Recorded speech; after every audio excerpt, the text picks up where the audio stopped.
Hello and welcome everyone. Hello and welcome everyone. 3, 2, 1.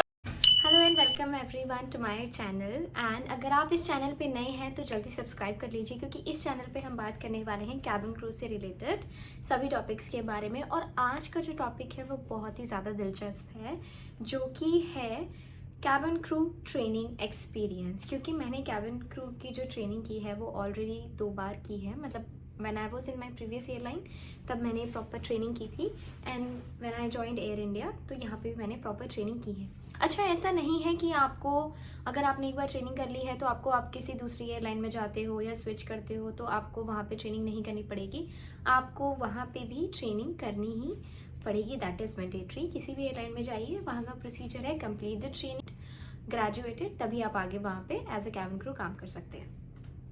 तो आज हम जल्दी से बात करते हैं कि इस ट्रेनिंग में क्या होता है। So first, once you joined, you signed your contract, schedule आपको बताया जाता है कि आपको अब आगे क्या क्या करना होगा। सो बी प्रिपेयर। सबसे पहले तो मैं कहूँगी काफ़ी सारे फॉर्मल्स खरीद लेना। अगर फॉर्मल्स नहीं है तो प्लीज़ ले लेना।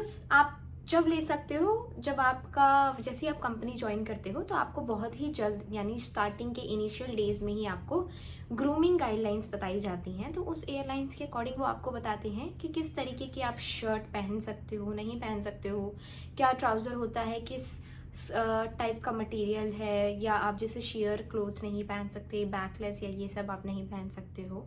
तो वो आपको प्रॉपर फॉर्मल ऑफिस अटायर की गाइडलाइंस होती हैं, ट्रेनिंग गाइडलाइंस उसे बोलते हैं, वो आपको देते हैं। तो you just have to follow.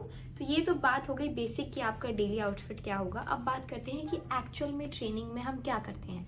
So minimum cabin crew की जो ट्रेनिंग होती है वो मिनिमम 3 मंथ्स की होती है, whether it is a domestic और अ इंटरनेशनल एयरलाइन।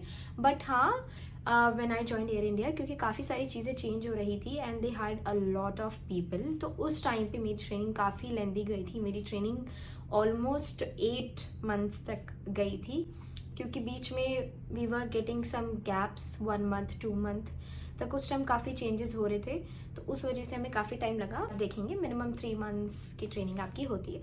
तो उसमें एयरलाइन सबसे पहले आपको जो देती है, so we will talk about step wise. First step would be induction. तो हमें आपको बताया जाता है कि एयरलाइंस की अभी क्या फ़्लाइट्स हैं, कहाँ कहाँ डेस्टिनेशन ऑपरेट की जाती है, अभी आने वाले फ्यूचर अपकमिंग प्लान्स क्या हैं, या एक एयरलाइन के पास कितने एयरक्राफ्ट हैं, कितना कैबिन क्रू है, डेली कितनी फ़्लाइट्स रहती हैं, क्या लोड रहता है। तो ये सब चीज़ें एक कंपनी आपको बेसिक अपने बारे में सारा आइडिया देती है। इंडक्शन पे आपको सैलरी, बेनिफिट्स, मेडिकल्स, इन सब के बारे में भी आपको बताया जाता है। Then once you clear your medical clear करने के बाद आपको एक ईमेल कंफर्मेशन आता है that you are fit to fly. अच्छा, फिट टू फ्लाई क्या होता है? फिट टू फ्लाई ये होता है कि जब भी आप एक एयरलाइन के इंटरव्यू में सिलेक्ट हो जाते हो उसके बाद आपको मेडिकल्स देना पड़ता है, और वो आपको अपने पैसों से नहीं देना होता है, वो कंपनी ही है जो आपको उस पर्टिकुलर हॉस्पिटल में भेजती है। Then you have to go and give your all medicals done. उसमें प्रॉपर काफ़ी सारे almost 10 to 15 kinds of different checkups होते हैं। वो आपका पूरा दिन उसमें लगता है, वो आपको जाके पूरा चेक करवाना होता है। वो बेसिकली आपकी heart, ECG, haemoglobin, your whole body checkup. अगर वो आपका फिट आता है तभी आप कंपनी ज्वाइन कर पाते हैं। अगर वो आपका फिट नहीं आता है, आप फिजिकली फिट नहीं हैं, तो वो जो प्रोसेस है वहीं रोक दिया जाता है। तो उसके लिए भी प्रॉपर एक डिफरेंट प्रोसीजर है, आपको बात करनी पड़ती है, मेल करना पड़ता है, आपका जो भी प्रॉब्लम आई है उसको रिपोर्ट करना पड़ता है, ठीक करना पड़ता है, कंपनी को बताना पड़ता है। There are lot of procedures, तो अभी हम उसमें नहीं जाएंगे। बेसिक मैंने आपको बताया, interview, you got selected, induction, उसके बाद medicals, you are done with the medicals. Now you become a part of a company. You will get a lanyard, an ID card, or a welcome kit which includes a water bottle or something. welcome kit के बाद then धीरे धीरे अब जो time है, अब ये time है पढ़ने का। ऐसा नहीं है कि कैबिन क्रू को बिल्कुल नहीं पढ़ना है, बस रेडी होके गए, फॉर्मल्स में अच्छी अच्छी फोटोज ली और वापस आ गए। बहुत ज़्यादा पढ़ना पड़ता है। मिनिमम पासिंग मार्क्स 70 या 80 होते हैं। मोस्टली इंडिगो में 90 है, बट जनरली 80 तो आपकी अदर एयरलाइंस में है। सो सबसे पहली जो चीज़ हमें पढ़ाई जाती है which is first aid. We are train first aiders. अब फर्स्ट एड का मतलब ये नहीं है कि नॉर्मल एक आधी मेडिसिन या बैंडेड लगाना बताया या बैंडेज करना बताया, ऐसा नहीं है। फर्स्ट एड में हमें प्रॉपर एक कंप्लीट तरीके से तैयार किया जाता है। हमें सारी मेडिसिन वो देते हैं, पढ़ाते हैं, दिखाते हैं, समझाते हैं, हमें याद करनी होती है। देन हमें बैंडेजेस, डिफरेंट टाइप की बैंडेजेस कैसे बांधना है, ऑक्सीजन बॉटल का यूज़ करना, और अस्थमा, नाइट्रोजन डिकम्प्रेशन, और काफ़ी सारी चीज़ें होती हैं, वो मैं अभी अब बात नहीं कर सकती। बहुत लेंदी फर्स्ट एड प्रोसीजर होता है, वो आपको पढ़ना होता है। ऐसा नहीं है कि डिफ़िकल्ट होता है, वो आपको विद द स्लाइड शो समझाते हैं, अपने एक्सपीरियंस के थ्रू समझाते हैं। जनरली फर्स्ट एड क्लास जो होती हैं वो डॉक्टर्स पढ़ाते हैं जो ट्रेंड होते हैं, तो उनके थ्रू आप 2-3 दिन में या 4 दिन में पढ़ के कंप्लीट करते हो, देन यू पास दैट। हर एक मॉड्यूल को पास करना ज़रूरी है। Once you finish the module, आप एग्ज़ाम दोगे, पास होगे, फिर आप नेक्स्ट मॉड्यूल पे जाओगे, फिर एग्ज़ाम दोगे, फिर पास होगे। ऐसे ही ये जो चेन है ये चलती जाती है।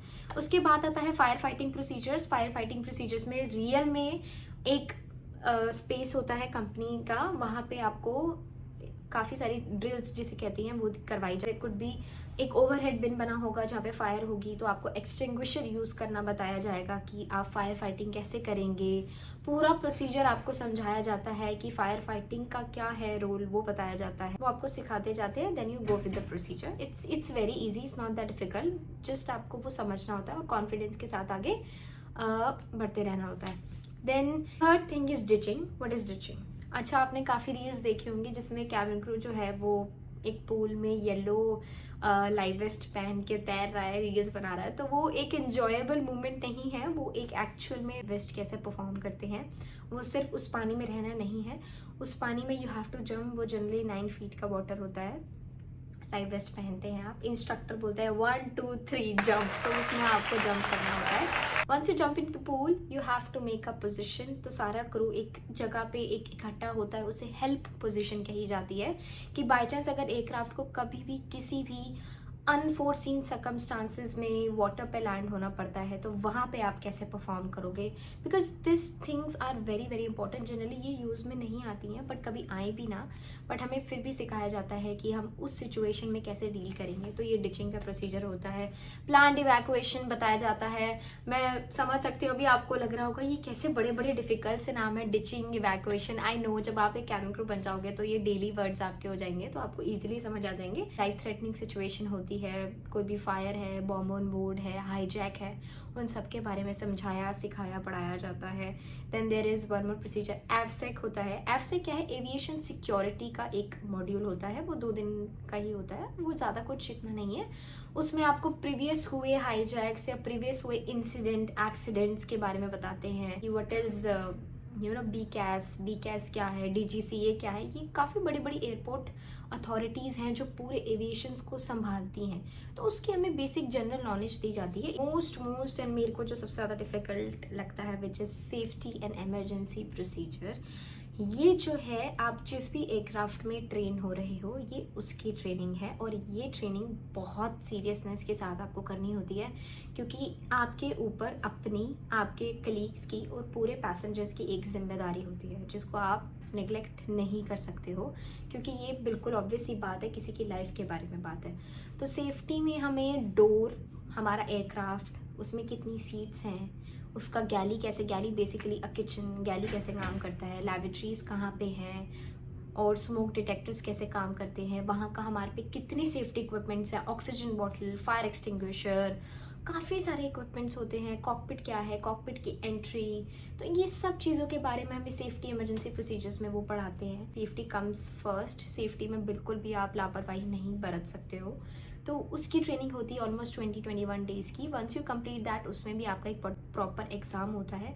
अच्छा, इंडिगो में क्या होता है, दे टेक एग्ज़ाम, पहले वो एक एग्ज़ाम खुद लेते हैं, फिर एक एग्ज़ाम DGCA एग्ज़ाम होता है, सेम ही सब्जेक्ट का होता है, बट वो अपने लिए भी लेते हैं, और एक वो आपको बेसिकली वो ट्रेन करते हैं, और एक DGCA का गवर्नमेंट एग्ज़ाम हर इंसान को देना होता है, हर कैबिन क्रू को देना होता है, चाहे वो किसी भी एयरलाइन में काम कर रहा हो, उसे ही। Customer service very very important, क्योंकि जब हम फ्लाइट पे होते हैं, we have to serve the meal to passenger, we have to give them tea, coffee, we have to provide them juices, water.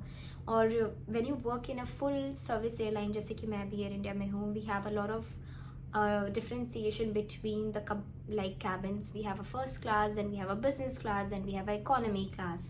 तो सभी क्लासेस का जो वर्क होता है वो अलग होता है। वो सर्विस होती है एक proper, with proper crockery, proper cutlery, वो सब चीज़ों को वो उसमें हमें सिखाते हैं, समझाते हैं दैट हम कैसे बात करेंगे, एक फ़र्स्ट क्लास गेस्ट जो वीवीआईपी पैसेंजर है हम उसको कैसे बात करेंगे, रिस्पेक्टफुली हम उनको कैसे ग्रीट करेंगे। तो वो सारे प्रोसीजर्स आपको वो सिखाते हैं। There will be lot of practicals and theory wise भी होता है, तो काफ़ी सारी सिचुएशंस होती हैं, वो आपको उसमें भी ट्रेन करते हैं। That was the basic thing जो हर एक एयरलाइन में 5 चीज़ें हैं वो मैंने आपको बताई जो वो सिखाते हैं, which was the first one first aid, then AFSEC, then safety emergency, then customer service, grooming। ये कुछ 4-5-6 चीज़ें हैं जो बेसिक और जिसका एग्ज़ाम होता है वो लिया जाता है। सो मेरा जो एक्सपीरियंस है वो इंडिगो के साथ बहुत अच्छा रहा है। जो भी मैंने आज कुछ भी सीखा है, मैंने इंडिगो में भी काफ़ी सारी चीज़ें सीखी हैं। इंडिगो के प्रोसीजर्स अलग थे क्योंकि वो एक लो कॉस्ट एयरलाइन है जहाँ पे हमारी बेसिक डोमेस्टिक फ़्लाइट्स होती हैं, तो उसका प्रोसीजर अलग था। काफ़ी कम सर्विस होती है उसमें, but because air India is a full service airline, इसमें हमारी जो फ़्लाइट्स होती हैं वो होती हैं US, SFO और कनाडा। तो ये लॉन्ग हॉल फ़्लाइट्स हैं, 15 आवर्स 16 आवर्स, जैसे कि अभी मैं SFO में हूँ, तो ऐसी वाली फ़्लाइट्स होती हैं। तो इसके अकॉर्डिंग की सर्विस होती है, तो ये थोड़ा सा लेंथी प्रोसीजर होता है, वो आप सीख जाते हो, ऐसा कोई बड़ा इसमें डिफरेंस नहीं है, बट धीरे धीरे आप वो चीज़ें सीख जाते हो। And that was all about what a cabin crew training consist of. तो मैंने आपको बता दिया कि क्या क्या चीज़ें हैं जो आपको पढ़ाई जाएगी। आज सिलेक्टेड और आप एक कैबिन क्रू बन चुके हो और आगे आप कंफ्यूज थे कि क्या क्या पढ़ना पड़ेगा, तो मैंने आपको बता दिया है। Now you don't have to worry, be prepared with that. और डेली घर पे आके रिवीजन करना मत भूलना। जो भी क्लास में इंस्ट्रक्टर पढ़ा रहा है, घर पे आओ, नोट्स को पढ़ो, रिवीजन करो, याद करो, मेमोराइज करो, प्रैक्टिकलिटी के थ्रू सोचो कि इस सिचुएशन पे मैं होती तो कैसे हैंडल करती। यही सब चीज़ें होती हैं कैबिन क्रू की, क्योंकि ये बहुत ही अलर्टिव जॉब है, इसमें आप ऐसे खेल कूद में काम नहीं कर सकते। तो ये सब चीज़ें मैंने आपको बताई। मेरा जो कैबिन क्रू ट्रेनिंग का जो एक्सपीरियंस है वो दोनों में ही बहुत अच्छा रहा है। इंडिगो में भी बहुत अच्छा रहा है, मैंने बहुत सारी चीज़ें सीखी है वहाँ पे। तो मैंने बेसिक मेकअप, बेसिक चलना, बेसिक बात करना, कैसे काम करना है कैबिन में, क्या क्या चीज़ें होती हैं, सब मैंने वहाँ पे भी सीखा है। काफ़ी हेल्प हुई वहाँ की ट्रेनिंग। यहाँ की ट्रेनिंग में मुझे एक थोड़ा सा आसान फील हुआ क्योंकि मैं ऑलरेडी कर चुकी थी, तो एयर इंडिया में मुझे इतना ज़्यादा प्रेशर फील नहीं हुआ था। बट हाँ, ऐसा नहीं है, मुझे यहाँ पे भी काफ़ी चीज़ें याद करनी पड़ी, समझनी पड़ी, क्योंकि वहाँ पे मेरा प्लेन जो था वो दूसरा था, यहाँ पे मेरा प्लेन दूसरा है। यहाँ ह्यूज है, 777 है, it's a huge aircraft. Capacity इसकी ऑलमोस्ट 330-340 तक जाती है, तो मैं 777 एयरक्राफ्ट में फ्लाई करती हूँ। तो काफ़ी सारी चीज़ें जो थी वो सीखी, समझी और अप्लाई करी। And that was all about what our cabin crew service training consists of. I hope I have cleared you all the points. Now you don't have to worry anything. Please subscribe to my channel, like, share and comment any questions asked to me without a doubt. And I'll see you soon with my another video. Till then, bye and take care. Please subscribe it.